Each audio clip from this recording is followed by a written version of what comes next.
The Assembly will now come to order. The Chief Clerk will call the roll. Assemblywoman Anderson, Assemblywoman Backus, Assemblywoman Bilbray Axelrod, Assemblywoman Brown May, Assemblyman Carter, present. Assemblywoman Cohen, Assemblywoman Considine, Assemblyman DeLong, present. Assemblywoman Dickman, Assemblyman De Silva, Assemblywoman Duran, Assemblywoman Gallant, Assemblywoman Gonzalez, Assemblywoman Gorlow, Assemblyman Gray, Assemblyman Gurr, Assemblyman Hathan, Assemblywoman Hanson, Assemblywoman Hardy, Assemblyman Hibbets, Assemblywoman Howdigi, Assemblywoman Kasama, Assemblyman Koenig, Assemblywoman LaRue Hatch, Assemblywoman Marzola, Assemblyman MacArthur, Assemblywoman Brittany Miller, Assemblyman C.H. Miller, Assemblywoman Monroe Moreno, Assemblywoman Mosca, Assemblywoman Newby, Assemblyman Nguyen, Assemblyman O'Neill, Assemblyman Ortlicker, Assemblywoman Peters, Assemblywoman Summers Armstrong, Assemblywoman Taylor, Assemblywoman Thomas, Assemblywoman Torres, Assemblyman Watts, Assemblyman Urick, Assemblywoman Brown May, Speaker Yeager. Here. Assemblywoman Howdigi. Thank you, Mr. Speaker. May the record show we have 41 members present, 1 absent, excused. The record shall so reflect we have 41 members present, 1 absent, excused. We do have a quorum. Members of the Assembly will please rise for the prayer by Father Jeff Paul, St. Peter's Episcopal Church from right here in Carson City. Mr. Speaker, thank you. Yeah. So to distract us from all the snow, I thought I might point out that today is National Flapjack Day. Did you know that? Mr. Speaker, something that Ways and Means might be interested in? Or? Take a nice deep breath.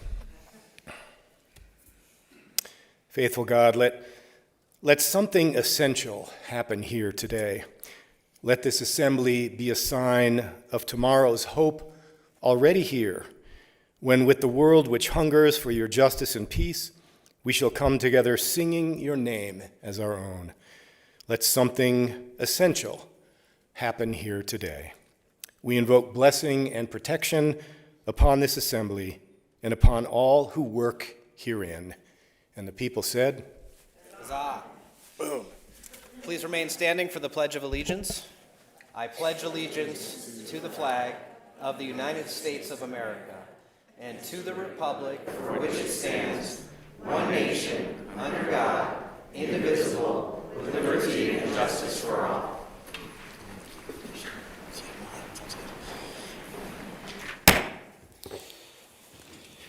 Order business 2, reading and approval of the journal. Carson City, Friday. Assemblywoman Howdigi. Thank you, Mr. Speaker. I move that we dispense with reading of the journal and allow the Speaker and the Chief Clerk to make any necessary adjustments and corrections. You've heard the motion. All those in favor signify by saying aye. Aye. Any opposed, nay. Motion carries. Order business 8, motions, resolutions, and notices. Notice of exemption, March 6, 2023. The Fiscal Analysis Division, pursuant to Joint Standing Rule 14.6, has determined the eligibility for exemption of Senate Bill 140.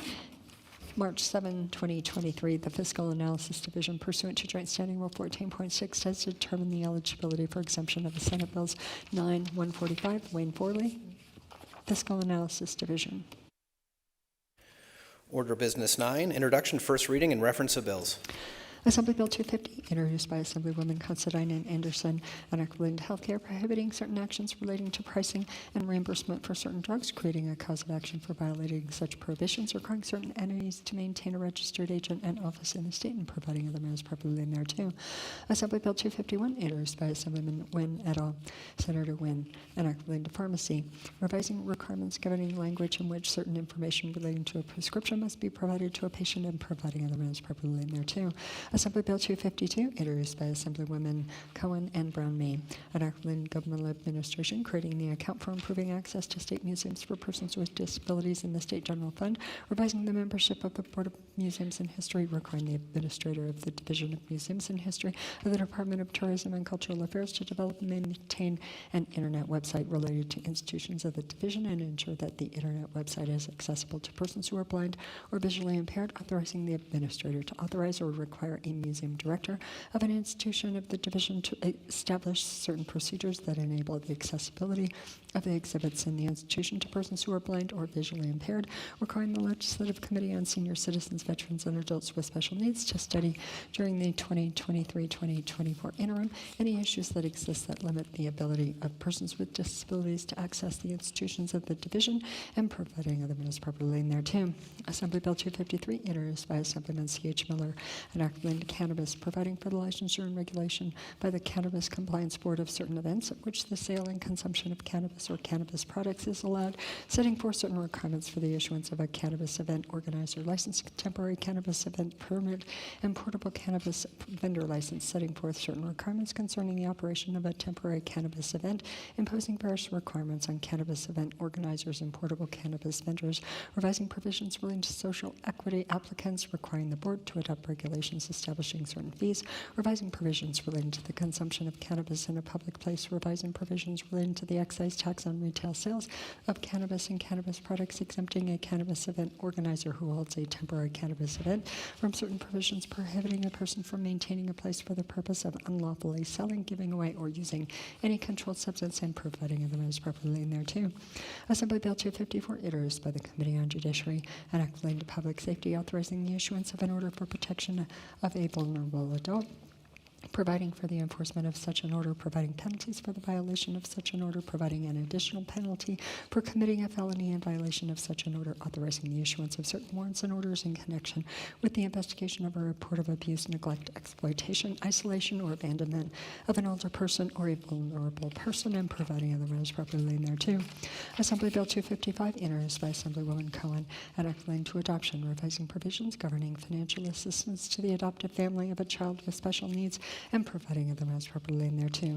Assembly Bill 256, introduced by Assemblywoman Mosca, an act relating to education, requiring the Department of Education to adopt regulations prescribing a method for the Board of Trustees of a school district to determine whether the employment and supervision of a pupil in a work-based learning program is appropriate, requiring certain volunteers participating in a work-based learning program to be exempted from submitting fingerprints for the purpose of a criminal background check, deeming certain employees of a business agency or organization that participates in a work-based learning program not to be volunteers at a school for the purposes of certain fingerprinting requirements, and providing other measures properly in there too.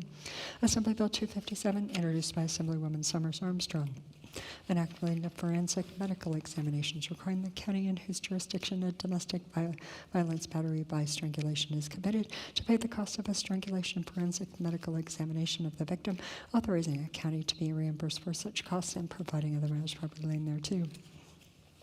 Assembly Bill 258, introduced by Assemblywoman Backus, an act relating to governmental administration, requiring with certain exceptions a governmental agency to keep confidential certain personal information regarding donors, members, or volunteers of a nonprofit organization, prohibiting with certain exceptions a governmental agency from requesting or releasing certain personal information regarding donors, members, or volunteers of a nonprofit organization, providing penalty, and providing other measures properly in there too. Assembly Bill 259, introduced by Assemblywoman Brown-May, an act relating to disabilities, requiring a provider of jobs and day training services to develop a plan to transition persons earning less than the state minimum wage to earning at least the state minimum wage, or pursuing other services and assisting such persons to participate in certain activities, requiring the provider of jobs and day training services to submit a report relating to such a plan to the Aging and Disability Services Division of the Department of Health and Human Services, authorizing a recipient of jobs and day training services to have an advocate present at certain meetings, prohibiting any person from paying less than the state minimum wage to a person with an intellectual disability or developmental disability after a certain date, providing for the inclusion in the state plan for Medicaid certain services to assist such a person in pursuing competitive integrated employment, requiring the department to seek a waiver of certain federal requirements governing the composition of a recipient of pre-vocational services under Medicaid and providing other measures properly in there too. Assembly Bill 260, introduced by Assemblyman O'Neill, an act relating to business exempting veterans service organizations and the officers and agents of veteran service organizations from various fees imposed on persons conducting business in the state and providing other measures properly in there too. Assembly Bill 261, introduced by the Committee on Natural Resources, an act relating to governmental administration requiring the state plan for economic development to include a statement regarding the efficient use of water resources, requiring a plan submitted by a regional development authority to include water conservation strategies, requiring the Office of Energy to conduct a study relating to consumptive water use and economic development, and providing other matters properly in there too. Assembly Bill 262, introduced by Assemblyman Watts, an act relating to state purchasing, requiring to the extent practicable certain state agencies to give preference to the purchase of certain vehicles and fuels, and providing other matters properly in there too. Assembly Bill 263, introduced by Assemblyman Watts, an act relating to water, enacting provisions relating to the transmission of Legionnaire's disease by certain building water systems and covered healthcare facilities, providing penalty, and providing other matters properly in there too. Assembly Bill 264, introduced by Assemblyman Taylor et al., an act relating to education prohibiting a pupil in a public school from being deprived of any award or any eligibility or opportunity to compete for an award because of an approved absence from school for the observance of a religious holiday, revising provisions governing the attendance of pupils in circumstances under which a pupil is deemed truant, and providing other measures properly in there too.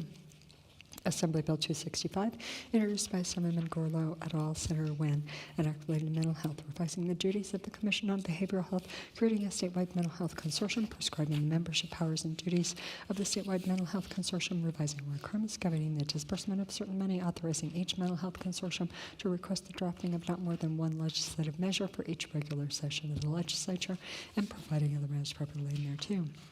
Assembly Bill 266, introduced by Assemblyman Torres et al., Senators Flores et al., an act relating to governmental administration requiring the Board of County Commissioners in certain counties and the governing body of a city in certain counties to ensure that public notices are issued in certain languages, requiring that each county and city to develop a language access plan in coordination with the Office for New Americans created in the Office of the Governor, requiring the Director of the Office for New Americans to submit a biannual report to the legislature relating to language access plans of state agencies and local governments, and providing other matters properly in there too. Assembly Bill 267, introduced by Assemblyman Torres et al., Senators Doñate et al., an act relating to healthcare, revising provisions relating to the requirement that certain medical facilities conduct training of agents and employees in cultural competency, requiring the Office of Minority Health and Equity in the Department of Health and Human Services to establish, maintain, and distribute a list of courses and programs relating to cultural competency that certain medical facilities are required to use to conduct training of certain agents and employees, increasing the number of hours of instruction relating to cultural competency that certain mental health professionals are required to complete, and providing other matters properly in there too. Assemblywoman Howdegui. Thank you, Mr. Speaker. I move that Assembly Bills 250 through 268 be referred to the committees as listed on the Assembly Bill introductions list dated March 7th, 2023, which each legislator has a copy of on their desk. You've heard the motion. All those in favor signify by saying aye. Aye. Any opposed, nay. Motion carries.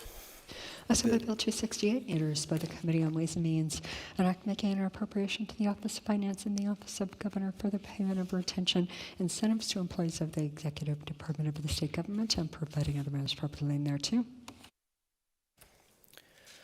Assemblywoman Howdegui. Thank you, Mr. Speaker. I move that Assembly Bill 268 be introduced to your Committee on Ways and Means. Without objection, so referred. We'll go next to Order of Business 13, unfinished business of the preceding day. There being no objections, the Speaker and Chief Clerk will sign Assembly Resolution 5. Order of Business 15, remarks from the floor. Assemblywoman Mosca. Thank you, Mr. Speaker. We're very excited that today Jobs for Nevada's Graduates is here. I'm going to share a little bit about them. And if our young people would like to stand, or staff from J4NG. J4NG provides 3,300 high school students in 14 Nevada counties with the extra care and support needed to stay in school, earn a diploma, and step into a career pathway. With programs in 53 high schools, J4NG helps youth overcome multiple challenges impeding access to opportunity, prosperity, and the American dream. J4NG is a vital support to those who need it the most, and with a 96% graduation rate, 52% post-secondary entrance, and 70% employment rates, J4NG has supported young people since 2014 with a multi-year 12 to 24-month post-high school follow-up model. Please welcome all these amazing young people and staff members who are here today.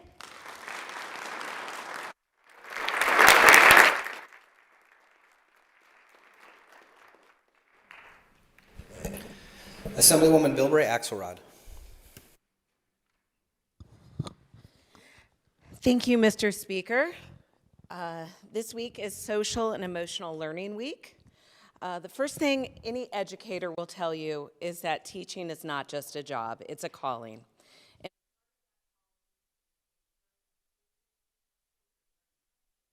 Not just reading, math, or science, but most importantly, that they're successful in life. I actually call it coping skills. Social and emotional learning prepares our children for reality. It teaches them how to handle difficult situations, how to cope with struggles of everyday life, and how to build successful relationships with their peers. Social emotional learning is a process that helps our children to develop the skills necessary to manage their emotions and make responsible decisions that establish a positive future. By teaching these kids, our children, we can help them lead a more fulfilling and meaningful life. So thank you, teachers, for doing everything we ask of you and even more.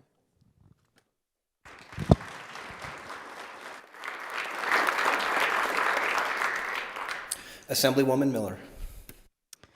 Thank you, Mr. Speaker. As an educator myself, I would like to say that I see firsthand the benefits of social and emotional learning. As an educator myself, I will say what many people in this room don't want to hear, which is that academics come second to social and emotional learning for our children. When I see the children, they can't learn academics until their social and emotional needs are met. So this is the week where we're going to focus on social and emotional learning. It is necessary for them to thrive, not just academically, but socially, emotionally, civically, as well as professionally one day as they enter adult life.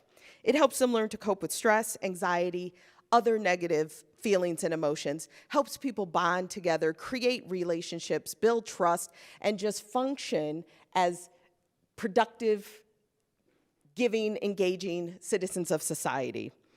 And so with that, it is essential that we continue to keep social and emotional learning and safe and positive learning environments available for our students because they are the future leaders and we need to make sure that they are prepared and that they are equipped to thrive in every way that humans can thrive. As we highlight this week, I also want to make sure that we acknowledge that we also need to extend the same respect and safety and support to our hardworking and ever-sacrificing teachers here in Nevada, as well as all of our school staff. Thank you.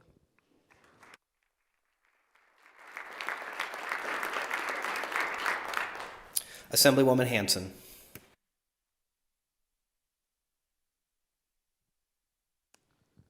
Thank you, Mr. Speaker. It's my privilege today to have two individuals sitting with me in honor of Susan G. Komen Foundation Day here at the legislature. If you could please stand. I have to my right Christine Falabelle. She flew in from Colorado to be with us today. She's the regional manager for state advocacy here in the Western States. And Connor Sweeney, who came to us via Sacramento by plane because the mountain's a little rough to get through. We appreciate him being here. He's the state policy manager for some of the Western states. And I want to take this moment to thank the Susan G. Komen Foundation for all of the support, the research, the financial assistance the screening assistance that they have given to those suffering with breast cancer for preventative care. And also, Mr. Sweeney had mentioned that if there are any of our constituents that we would like to get the word out to, the Komen Foundation provides financial assistance and needs-based screenings that none of our constituents should go without the ability to get those screenings. And so if we want to reach out to komen.org, we can find what those local resources are for our constituents. So help me welcome them here today.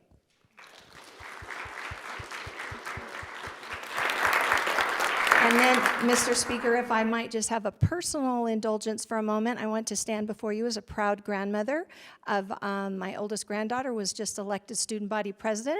Go Miners. And so I want to let you all know that I'll expect to see her somewhere in the chambers in about the next 20 years. So if you'd help me congratulate Lily Hawk on her election. Thank you.